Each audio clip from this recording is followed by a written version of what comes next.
হইতেছে ফায়ার দিলাম জিরা লং এলাচি দারচিনি গোলমরিচ তেজপাতা পেঁয়াজ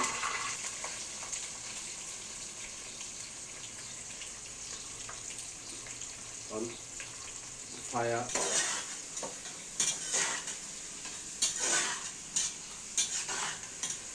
আজকে পায়া পাক চলতেছে। এটা আমগো সিলেটি ফারুক ভাই পাক করতেছে। পায়া ধুয়ে রাখছে আগেই, জ্বালানো পায়া। আমাদের রসুন বাটা আদা বাটা এই যে একটু লাল হইব ধুম মশলা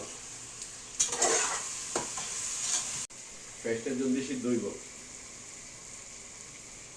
এটার মধ্যে একটু পানি দিছি, কারণ হলো কি গুঁড়া মশলা এটা মিক্স করলে আমাদের গ্রামে তুলে আসছে না মাছ আছে যেন ফিস তো সেম ইয়ার হইব, টেস্ট হইব আলাদা।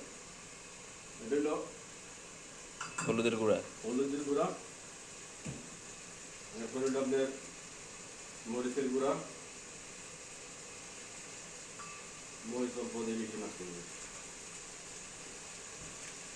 এটা হলো আপনার মশলা, মাংস মশলা, মিট মশলা।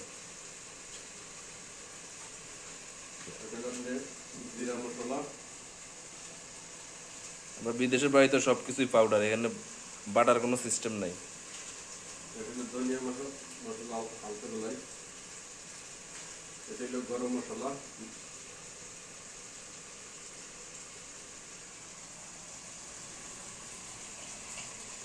এটা ভালো করে মিক্স করে নেবা, মিক্স করে নিলে কি করবো সেম দেশের যে পিসা মশলা সেম হয়ে যাবে। ওই পেঁয়াজ লাল হয়েছে, মশলাটা দিলাইছে,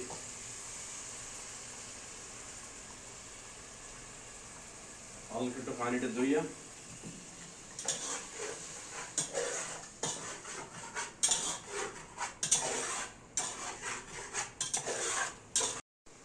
যখন মশলা কমপ্লিট হয়ে গেছে তখন কয়টা কাঁচা লঙ্কা দিয়ে দিবা, দিলে কি হইব কালারটা হইব একটু সেন্ড হইব, তাহলে ভালো হইব খাইতে।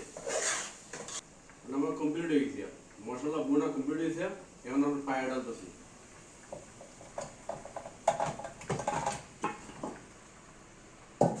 পায়া ডালটা একটু লাল হয়ে দিয়ে দিবা।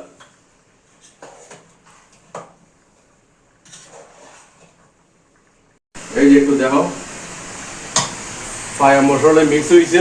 এখন হালকা আগুনের মধ্যে রেখে দেবো কমসে কম 10 মিনিট। 10 মিনিট পরে হালকা গরম পানি ডালিয়ে দেবো। 3 ঘন্টা পর আপনি বন্ধ করতে হবে। 3 ঘন্টা পরে পায়া পাক কমপ্লিট। ওকে।